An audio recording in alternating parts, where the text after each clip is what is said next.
Well, the situation in Beijing is a difficult one. I mean, I think people are very happy that the rules have been lifted, these restrictions that have been in place more or less untouched since 2020. On the other hand, hospitals here are filling up. I've gone to visit some of them myself, and the picture is not a good one. You see people clearly not able to get access to the kind of treatment that they need. They're lying in the hallways, they're hooked up to oxygen tanks, and it's very crowded and noisy and a little bit chaotic. So, this is the first that China's really dealt with a COVID wave for the first time in 3 years. And so I think there's a lot of apprehension on the ground here about what happens through the rest of winter. But there is also a lot of, I think, relief that these measures are finally gone for good. And what's been the reaction to this opening up of overseas travel? Are you seeing a rush of Chinese travellers booking trips abroad? Yeah, all the numbers are suggesting that there's a lot of pent-up demand. There's a lot of people in this country. It's a country of 1.4 billion people. Not everyone has a passport. Not everyone travels abroad, but many do.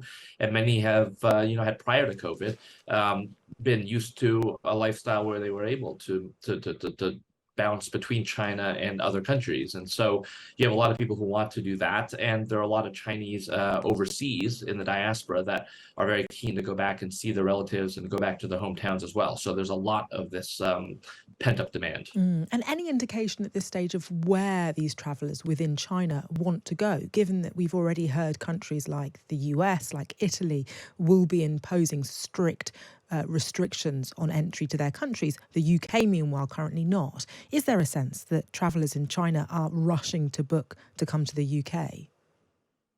Yeah, well, I mean, the UK would be among the most popular destinations. Chinese tourists love to go to Europe, to France, to Italy, to the US, of course, and to neighboring countries. So Thailand, Japan, South Korea, all these countries, I think, are bracing for a big rush. But of course, it will make a difference whether or not they're able to get in, given whatever the rules are imposed by each of these countries.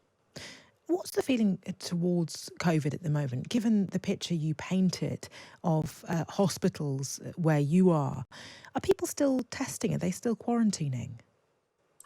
People are not testing in a public way. I mean, I think they're testing with antigen self-testing kits at home if they suspect that they're sick with maybe COVID, and many are quarantining. They're staying at home if they're not feeling well, and most of the time when people go out, there's very much a mask culture here, and there always has been. I think even prior to COVID, if you were not feeling well and it was the winter and you were coughing, then you might very well put on a mask and nobody would think twice about it. And of course, COVID has only reinforced that, and I don't think that's going to go away anytime soon. Certainly not now. Is there infrastructure in place to enable travellers to test at airports before leaving the country, as the US and Italy, for example, require them to do? I haven't been to the airport myself in the last few days, but I think that there probably will be. I mean, mass testing was.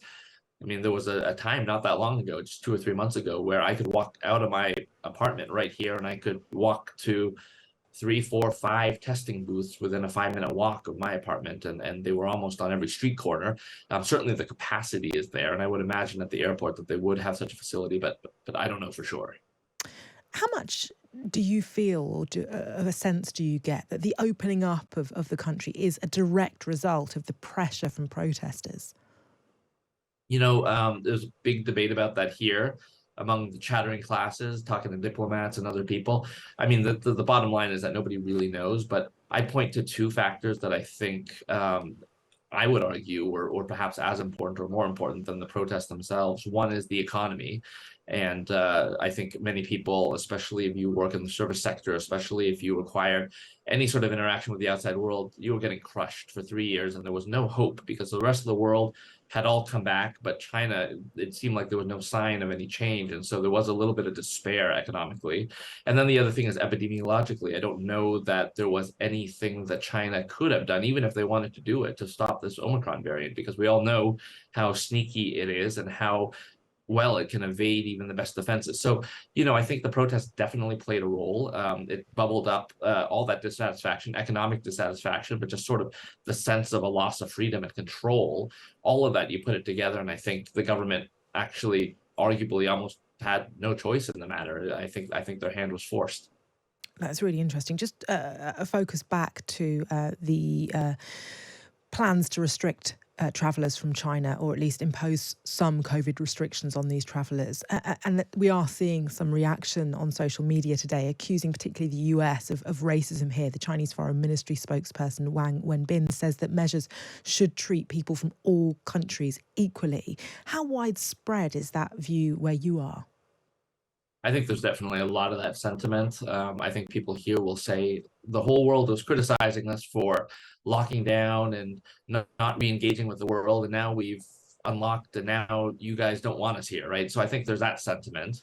Of course, on the other side, you could point to the fact that China for the last 3 years has basically been imposing very strict requirements on anyone who wanted to come to China. So I think at the end of the day, there's a lot of politics involved here. It's not just science, and I think every country obviously wants to have its citizens be able to fly where they need, but also to have the ability to make sure that people from outside aren't bringing in this virus.